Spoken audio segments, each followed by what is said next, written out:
Imagine waking up tomorrow and realizing that the biggest thing exhausting you isn't your work, your relationships, or your problems. It's your own mind. You replay conversations that already ended. You worry about things that haven't happened. You imagine people judging you. You think about mistakes you made years ago. You create different futures in your head, and somehow you suffer through all of them. This is what overthinking does.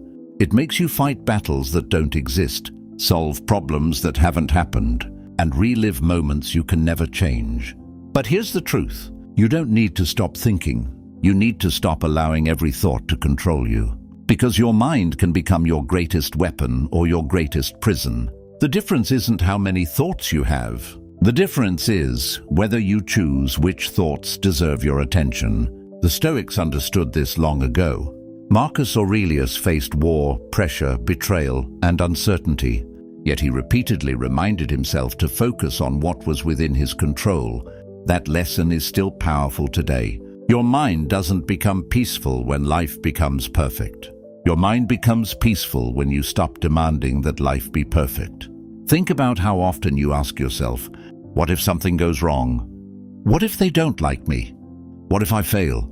What if I made the wrong decision? Notice something about these questions. They are about possibilities, not reality. Your mind takes a possibility and turns it into an emotional experience. You imagine rejection and you feel rejected. You imagine failure and you feel like you've already failed. You imagine losing someone and you experience the pain before anything has even happened. You're suffering twice, once in your imagination and possibly again in reality. The Stoic approach is different. Instead of asking, what if everything goes wrong? Ask yourself, if it does go wrong, what will I do? That question changes everything. The first question creates fear. The second creates strength. One makes you a victim of an imaginary future. The other reminds you that you are capable of responding. So stop asking your mind to predict the future. Start training it to handle the present. Ask yourself, what problem am I actually facing right now? Not tomorrow, not next month, not something that might happen. Right now, separate the real problem from the story your mind has created around it. Because the real problem is often much smaller than the story. And once you separate the two, you can finally start thinking clearly. This leads to one of the most important Stoic principles. Control what you can control. Let go of what you cannot. You control your actions. You control your effort. You control your decisions. You control your response. But you don't control another person's opinion. You don't control what happened yesterday. You don't control what will happen tomorrow. And you don't control every outcome. The more energy you spend trying to control those things, the more powerless you feel. But when you bring your attention back to your own choices, something changes. You become calmer. You become more focused. And you stop giving your peace away to things you were never meant to control. But controlling what you can control doesn't mean you should ignore your problems. It means you should stop wasting energy on the parts of the problem that don't belong to you. Imagine you have an important interview tomorrow. You can prepare your answers. You can research the company. You can arrive on time. You can get enough sleep. Those things are within your control. But you cannot control whether the interviewer likes your personality. You cannot control what another candidate says. You cannot control the final decision. If you spend the entire night thinking about those things, you aren't preparing anymore. You're simply feeding your anxiety. The Stoic mind asks a different question. What can I do right now? That question pulls you out of your head and puts you back into action. And this is one of the best ways to break the cycle of overthinking. Action. Because overthinking grows when you remain stuck inside your thoughts. The longer you sit there analyzing every possibility, the bigger the problem feels. But when you take one small action, you create movement. If you're worried about your health, take the next healthy action. If you're worried about money, look at your finances and make a plan. If you're worried about your career, improve one skill. If you're worried about a relationship, have an honest conversation. If you're worried about a decision, gather the information you need and decide. You don't need to solve your entire life tonight. You only need to take the next useful step. This is something people often forget. Clarity doesn't always come before action. Sometimes clarity comes because you take action. You may sit for 3 hours trying to figure out the perfect solution, or you can spend 15 minutes doing something useful and learn more from that experience than you would from another hour of thinking. So when you catch yourself going in circles, ask, am I actually solving this problem, or am I just thinking about solving it? That question can expose overthinking immediately, because there is a difference between reflection and rumination. Reflection helps you understand. Rumination keeps you stuck. Reflection asks, what can I learn? Rumination asks, why did this happen again? Reflection looks for the next step. Rumination keeps replaying the last step. Reflection creates clarity. Rumination creates exhaustion. You need to learn the difference. And one of the easiest ways to recognize overthinking is repetition. If you're asking yourself the same question again and again, but nothing new is being discovered, you're probably not analyzing anymore. You're looping, and the solution isn't another hour of thinking. The solution is to interrupt the loop. Stand up. Change your environment. Take a walk. Drink some water. Write the thought down. Then decide what action, if any, is required. Sometimes your mind simply needs a break from itself. This is why solitude can be powerful when used correctly. But there's a difference between being alone and being trapped inside your thoughts. Healthy solitude gives you space to think clearly. Unhealthy isolation gives your thoughts unlimited room to become louder. So if you're sitting alone and your mind is racing, don't simply sit there and argue with every thought. Write them down. Put the thoughts outside your head. You might be surprised by what happens. A problem that felt enormous inside your mind can look completely different when you see it written on a page. You may discover that some of your worries are real problems that need action. Others are fears that need acceptance. And some are simply thoughts that don't deserve another minute of your attention. This is where journaling can become a powerful Stoic practice. You don't need to write 10 pages. At the end of the day, ask yourself 3 questions. What troubled me today? What was within my control? What will I do differently tomorrow? That's enough. You're training your mind to learn from experience instead of endlessly replaying it. Marcus Aurelius himself used writing as a way to examine his thoughts and remind himself how he wanted to live. He wasn't writing because his life was easy. He was writing because his life was difficult. And that is an important distinction. Stoicism was never about pretending problems don't exist. It was about becoming stronger than your unnecessary reactions to those problems. The same applies to overthinking. You don't need to eliminate every difficult thought. You need to stop giving every difficult thought unlimited power. When a thought appears, observe it. Ask whether it's useful. If it is useful, act on it. If it isn't useful, let it pass. Your mind will become quieter when it learns that not every thought receives a response. And this leads to another powerful principle. Stop demanding certainty from life. You may never know exactly what someone thinks about you. You may never know whether a decision will work perfectly. You may never know what tomorrow will bring, and that's okay. You don't need certainty to move forward. You need courage, because a strong mind doesn't say, I know everything will be fine. A strong mind says, whatever happens, I will deal with it. That is a completely different mindset. It doesn't promise you a perfect future. It gives you confidence in your ability to face an imperfect one. And once you understand that, overthinking begins to lose its power. There is another reason overthinking becomes so powerful. You keep asking questions that your mind was never designed to answer. What will happen next year? Will everyone respect me? Will this relationship last forever? Will I become successful? Will I make the right choice every time? You want guarantees, but life doesn't provide guarantees. The Stoics understood this better than most people.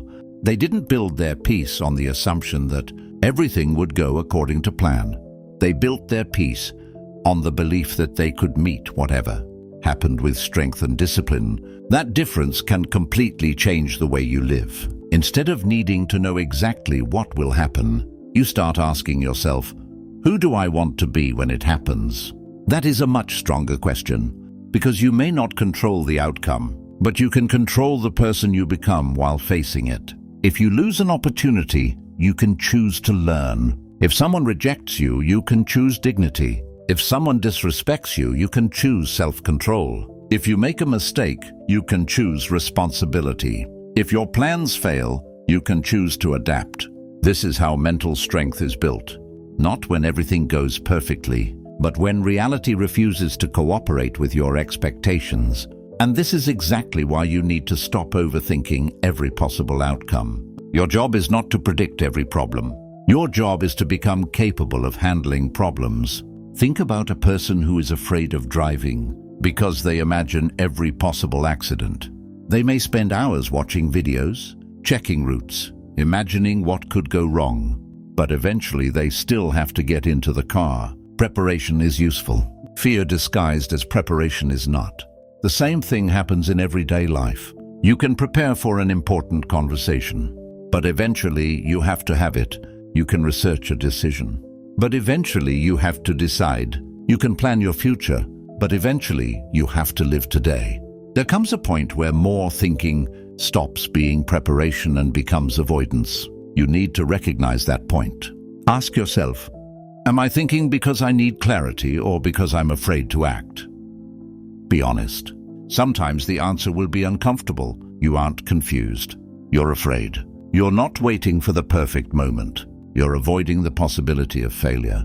You're not trying to understand what someone meant. You're afraid of accepting what their behavior already showed you. Once you recognize that, you can stop pretending that more thinking will solve the problem. Sometimes the strongest decision is simply to move forward. Another habit that will help you take control of your mind is learning to stop replaying the past.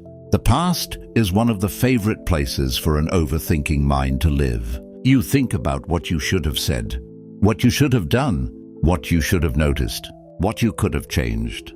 You replay the same moment and imagine a different ending, but there is a painful truth you have to accept.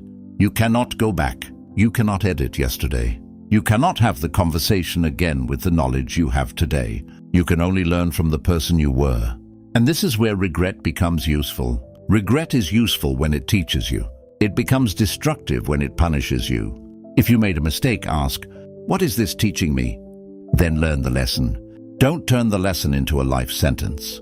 Maybe you trusted the wrong person. Learn to recognize the signs. Maybe you ignored your instincts. Learn to listen to yourself. Maybe you wasted months chasing something that wasn't right for you. Learn to recognize when it's time to let go.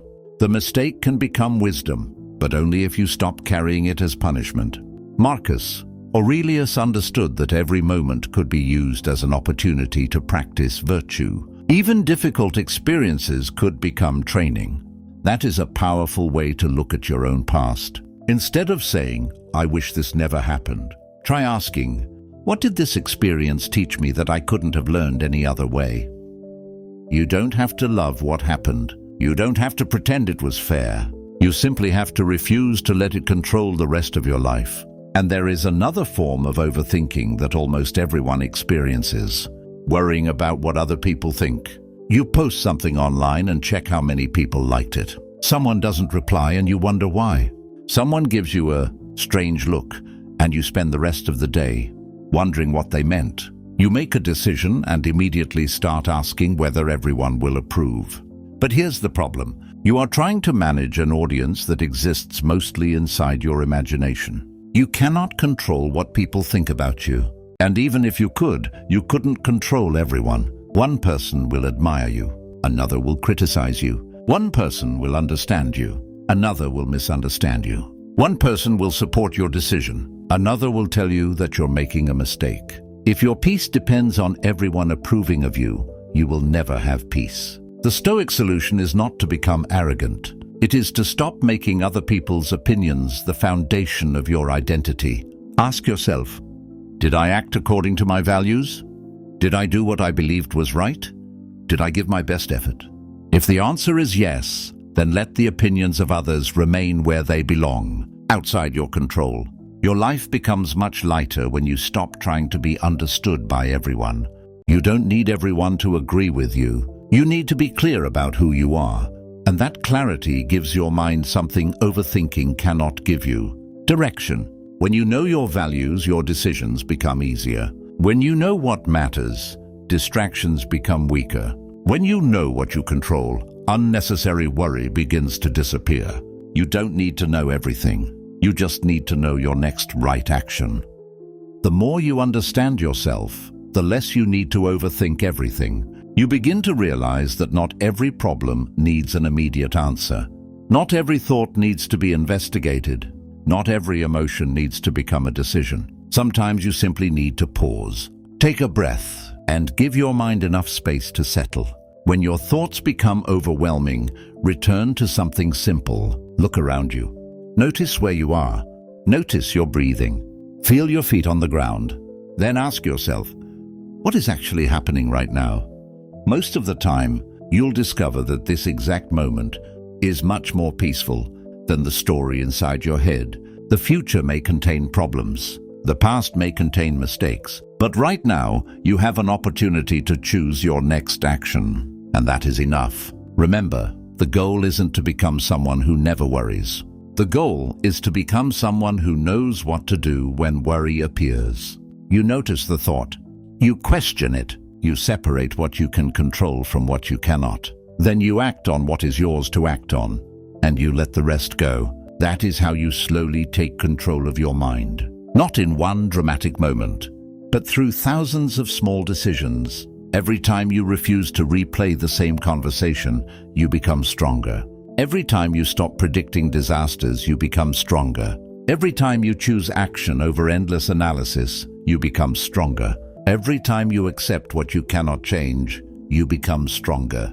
Your mind may never become completely silent, and it doesn't need to. You simply need to become stronger than the noise. So the next time your mind won't stop, don't panic. Don't fight every thought. Pause, breathe, ask what you control. Find the next right action and move. Because peace isn't the absence of problems. Peace is knowing that you don't have to give every problem control over your mind. Your thoughts are powerful, but they are not your master. You are. One of the best ways to make these lessons part of your life is to stop treating them as ideas and start turning them into habits. For the next 7 days, try something simple. Every morning, before you reach for your phone, give yourself 5 quiet minutes. Don't check messages. Don't open social media. Don't start comparing your life with someone else's. Sit quietly and ask yourself 3 questions. What matters today? What can I control today? And what deserves none of my attention today? These questions give your mind direction before the outside world starts giving it direction for you. During the day, notice when you begin to overthink. Maybe someone says something you don't like. Maybe you receive bad news. Maybe you make a mistake. Maybe someone doesn't respond the way you expected. Instead of immediately reacting, create a pause.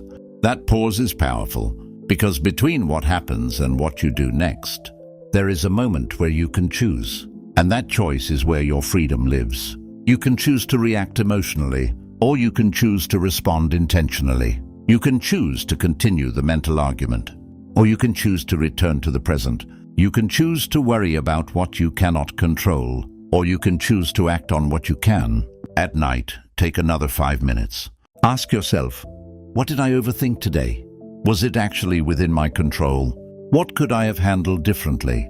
And what can I let go of before I go to sleep? You don't need to judge yourself. The purpose isn't to criticize yourself.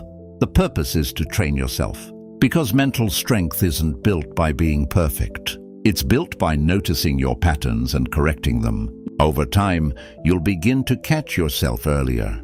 You'll notice when your mind starts creating unnecessary stories. You'll recognize when you're worrying about something outside your control. You'll realize when you're replaying the past.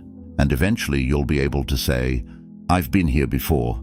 Then you'll choose differently. That is what taking control of your mind really means. It doesn't mean you will never overthink again. It means overthinking will no longer have unlimited access to your attention. You will recognize it, you will question it, and you will decide whether it deserves your energy.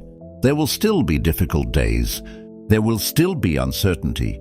There will still be people who disappoint you. There will still be moments when your emotions become intense, but you won't have to become a prisoner of those moments. You can pause, you can breathe, you can think, and you can choose your response. That is the Stoic way. And perhaps the most important thing to remember is this: you don't need to win every battle happening around you. Sometimes you win by refusing to enter the battle at all. You don't need to answer every criticism. You don't need to explain every decision. You don't need to predict every outcome. You don't need to know what everyone thinks. And you don't need to solve tomorrow today. You only need to take care of what is in front of you. One thought, one decision, one action, one day at a time. Your mind has spent years learning its current patterns. So give yourself time to build new ones. Be patient with yourself. Be disciplined with your attention. And remember that every time you choose peace over unnecessary worry, you're teaching your mind a new way to live. The world will continue to be unpredictable. People will continue to behave in ways you don't understand. Plans will change. Things will go wrong. But you don't have to fall apart every time reality refuses to follow your plan. You can adapt. You can learn. You can respond. And you can keep moving forward. That is real control. Not controlling the world. Not controlling other people. Not controlling the future, but controlling the one thing that has always been yours to train: your mind. And there is one final shift you need to make if you truly want to stop overthinking. Stop trying to control your mind by force. The harder you tell yourself, "I need to stop thinking about this," the more attention you give the thought. Instead, learn to observe your thoughts without automatically following them. Imagine you're sitting beside a river. Thoughts are like leaves floating on the water. Some are beautiful, some are unpleasant, some are frightening. But you don't have to jump into the river and chase every leaf. You can simply watch it pass. The same is true with your thoughts. A thought appears. You notice it. You decide whether it needs your attention. And if it doesn't, you let it pass. This takes practice. At first, you may notice yourself getting pulled back into the same thought again and again. That's normal. Don't become frustrated with yourself. The moment you notice that you've been distracted is actually a moment of progress, because awareness comes before control. You cannot change a pattern you don't recognize. So every time you catch yourself overthinking, don't say, "Why am I doing this again?" Say, "I noticed it. Now I can choose differently." That small change in your inner dialogue matters. You're not fighting yourself. You are training yourself, and training requires repetition. Think about how a muscle becomes stronger, not from one workout, but from repeated effort. Your mind works in a similar way. Every time you redirect your attention, you're strengthening your ability to focus. Every time you resist an unnecessary reaction, you're strengthening your self-control. Every time you accept something you cannot change, you're strengthening your resilience. And every time you choose the present instead of living in an imaginary future, you're strengthening your peace. Eventually, these choices become easier. You begin to notice that something which once occupied your mind for hours now disappears in minutes. A comment that once ruined your entire day becomes something you simply ignore. A mistake that once kept you awake becomes a lesson. A difficult decision becomes something you can handle without endless analysis. That's what mental freedom looks like. It's not that life becomes easier, it's that you become harder to disturb. And this is exactly why the Stoics placed so much importance on character. Your circumstances will always change. Your emotions will change. Other people will change. Your plans will change. But you can continue building the qualities that allow you to handle those changes. Discipline, patience, courage, wisdom, self-control. These qualities give your mind stability when everything around you feels uncertain. So when you feel overwhelmed, don't ask, "How do I control everything?" Ask, "What quality do I need right now?" Maybe you need patience. Maybe you need courage. Maybe you need discipline. Maybe you simply need to accept that something is outside your control. That question takes you away from helplessness and brings you back to action. And remember this, the next time you find yourself lying awake at night, replaying the same thought. Your mind may tell you that you need to solve everything before you can rest, but you don't. Some problems can wait until morning. Some answers will come with time. Some situations will resolve themselves, and some things will never have the perfect answer you are looking for. You can still choose peace. You can still close your eyes. You can still say, "I've done what I can for today, then let tomorrow be tomorrow." You have already spent enough time living in moments that haven't arrived. Come back to this one, this breath, this room, this moment. This is where your life is actually happening.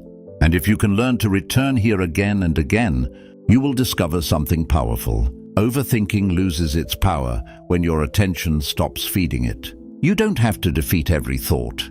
You simply have to stop giving every thought permission to lead your life. Your mind will speak. Let it speak, but you decide which voice you follow. There is a moment that happens every time you stop overthinking and choose to act. You realize that the situation was never as powerful as you made it inside your head. The conversation wasn't as dangerous. The decision wasn't as impossible. The mistake wasn't the end of your life. The future wasn't as frightening as your imagination made it. Your mind simply added layers and layers of fear to something that was already difficult enough. This is why you must learn to simplify. When something feels overwhelming, remove everything that isn't necessary. Ask yourself, what happened? What can I control? What is the next step? Then stop. You don't need to create 10 possible endings. You don't need to predict every reaction. You don't need to prepare for every disaster.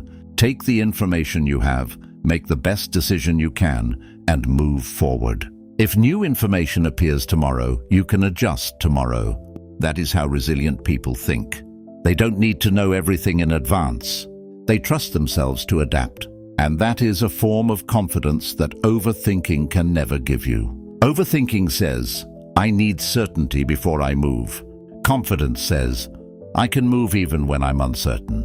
Overthinking says, "What if I make a mistake?" Wisdom says, "If I make a mistake, I will learn." Overthinking says, "What will everyone think?" Self-respect says, "I know what I stand for." Overthinking says, "I need to control everything." Stoicism says, "Control yourself." That is the shift. And once you make that shift, your life begins to feel different.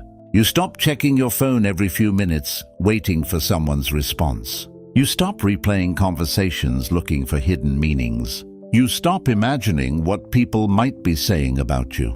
You stop creating problems before they exist. You stop punishing yourself for decisions you made with the knowledge you had at the time. And instead, you start living. You start doing the work. You start having the conversation. You start taking care of your body. You start building your career. You start spending time with people who matter. You start pursuing the things you've been postponing because you were waiting to feel completely ready. You realize that life doesn't wait for a perfectly calm mind. Life is happening now, and you don't want to spend your entire life preparing to live it. There will always be another uncertainty, another decision, another person you don't understand, another situation you cannot control. If you wait until all of those things disappear, you'll wait forever. So learn to move forward while uncertainty is still present. Learn to be calm without having every answer. Learn to act without knowing exactly how everything will turn out. Learn to accept that some questions don't need answers today. And perhaps most importantly, learn to trust yourself. Not because you will always make the right decision, but because you know that even when you make the wrong one, you can recover. You can learn. You can change. You can begin again. That is real mental strength. It's not perfection. It's resilience. It's knowing that your peace does not depend on everything going according to plan. Your mind will still have bad days. You will still overthink sometimes. You will still worry. You will still have moments where fear becomes louder than reason. Don't expect yourself to become a different person overnight. The goal is progress. Catch the thought a little earlier. Return to the present a little faster. React a little less. Choose your response a little more carefully. That is enough. Small improvements repeated every day eventually become a completely different way of living. And one day, you'll look back and realize something. The things that used to control your mind no longer have the same power. Not because they disappeared, because you changed. You learned that you don't have to attend every argument your mind creates. You don't have to believe every prediction it makes. You don't have to carry every regret it brings back. And you don't have to solve every problem before you. Allow yourself to feel peaceful. You can choose peace now. You can choose action now. You can choose to return to yourself now. So when your mind won't stop, remember this. You are not required to solve your entire life today. You are only required to live this moment well. Do what is yours to do. Release what isn't. Learn from what happened. Prepare for what you can. And let the future arrive when it arrives. Because the strongest mind isn't the mind that thinks about everything. It's the mind that knows what deserves to be thought about. And this is the final lesson you need to remember. Your mind will always give you something to think about. There will always be another problem, another uncertainty, another mistake to analyze, and another future to worry about. You cannot control that. But you can control whether you follow every thought your mind produces. When you feel yourself overthinking, pause. Take one breath. Ask yourself what is actually happening. Then ask what is within your control. If there is something you can do, do it. If there isn't, let it go. Don't turn a thought into a problem. Don't turn a possibility into a prediction. And don't turn a temporary situation into a permanent story about your life. You have more control than you think. You control where you place your attention. You control what you say. You control what you do next. You control whether you react or respond. You control whether you continue feeding fear or choose to return to reason. That is where your power lives. Not in controlling the world. Not in controlling other people. Not in knowing exactly what tomorrow will bring. Your power lives in the way you meet whatever tomorrow brings. So stop waiting for your mind to become completely silent before you start living. Stop waiting for certainty before you take action. Stop waiting for everyone to understand you. Stop waiting for the perfect moment. You don't need a perfect life to have a peaceful mind. You need a disciplined relationship with your thoughts. When your mind says, "What if everything goes wrong?" answer with, "Then I will handle what comes." When your mind says, "What will they think?" answer with, "I will focus on what I can control." When your mind says, "I made a mistake," answer with, "Then I will learn from it." And when your mind says, "I don't know what happens next," answer with, "I don't need to know yet." That is how you take control of your mind. One thought at a time, one decision at a time, one day at a time. Your life is happening now. Don't spend it trapped inside a future that doesn't exist or a past that cannot be changed. Come back to the present. Do what you can, release what you cannot, and keep moving forward, because you don't need to control everything around you. You only need to become strong enough to control yourself. If this video helped you, subscribe to the Stoic Edge. And remember, control your mind before your mind controls you. GPT 5.6s